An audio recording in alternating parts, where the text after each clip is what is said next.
Assalamualaikum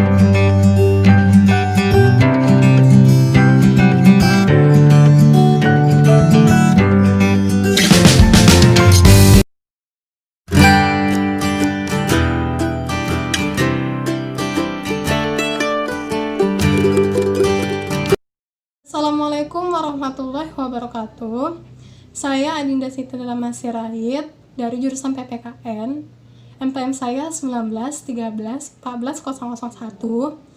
Dosen pengampu saya adalah Dr. Handus Samsul Bahri, MSI.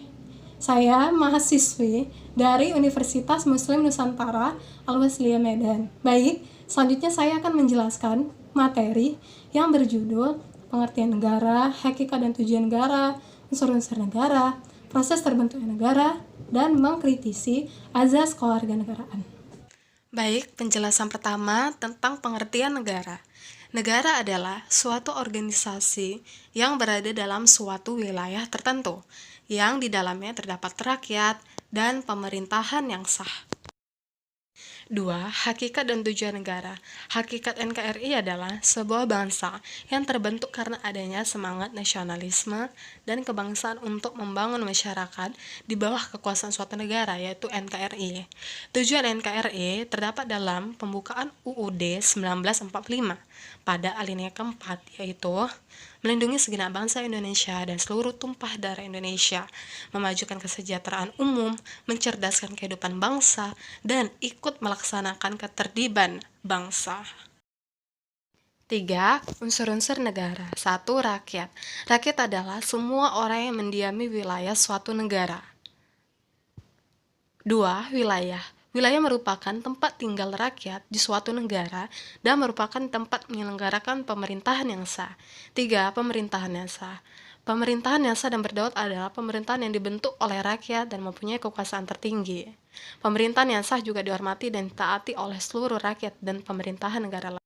4. Pengakuan dari negara lain. Negara yang baru merdeka memerlukan pengakuan dari negara lain karena menyangkut keberadaan suatu negara. Apabila negara mereka tak diakui oleh negara lain, maka negara tersebut akan sulit untuk menjalin hubungan dengan negara lain.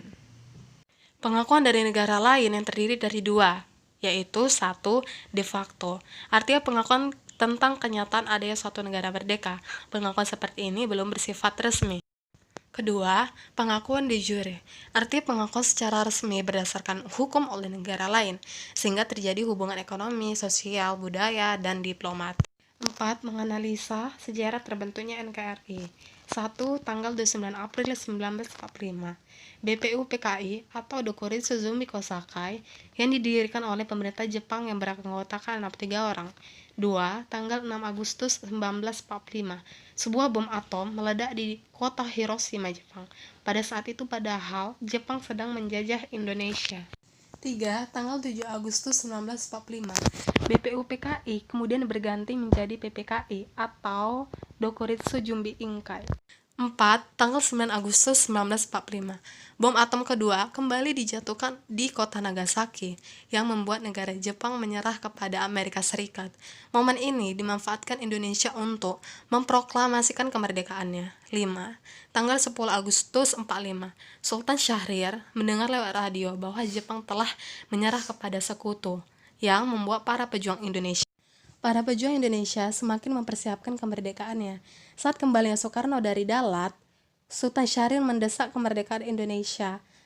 Pada tanggal 15 Agustus 1945, Jepang benar-benar menyerah pada sekutu. Tanggal 16 Agustus 1945.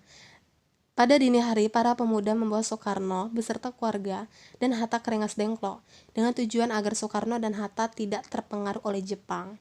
Wikana dan Mr. Ahmad Sobarjo di Jakarta menyetujui untuk memproklamasikan kemerdekaan Indonesia.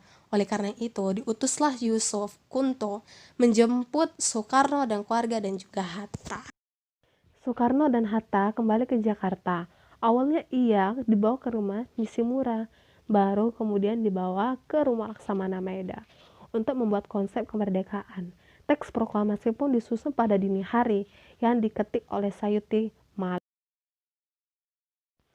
Tanggal 17 Agustus 1945, pagi hari di kediaman Soekarno, teks proklamasi dibacakan tepatnya pada pukul 10 WIB. dan dikibarkanlah bendera merah putih yang dijahit oleh istri Soekarno, Fatmawati. Peristiwa tersebut disambut gembira oleh seluruh rakyat Indonesia. Tanggal 18 Agustus 1945, PPKI mengambil keputusan untuk mengesahkan UUD 1945 dan terbentuklah NKRI serta terpilihnya Insinyur Soekarno dan Muhammad Hatta sebagai presiden dan wakil presiden pada saat itu, yaitu Republik Indonesia. 5. Mengkritisi asas kewarganegaraan. Dalam menentukan kewarganegaraan, seseorang dikenal dengan adanya asas kewarganegaraan, yaitu asas ius soli dan asas ius sanguinis. Asas ius soli adalah asas yang menentukan kewarganegaraan seseorang menurut daerah atau negara tempat di mana orang tersebut dilahirkan, atau disebut juga asas daerah kelahiran. Asas ius sanguinis adalah asas yang menentukan kewarganegaraan seseorang menurut pertalian daerah atau keturunan dari orang yang bersangkutan. Demikianlah video penjelasan materi dari saya. Semoga teman-teman dapat mengerti dan memahami dan bisa menyukai video saya. Jika ada kata-kata saya yang salah dan pengetikan yang salah, saya minta maaf. Dan lebih kurangnya saya mohon ampun kepada Allah SWT. Terima kasih. Wassalamualaikum warahmatullahi wabarakatuh.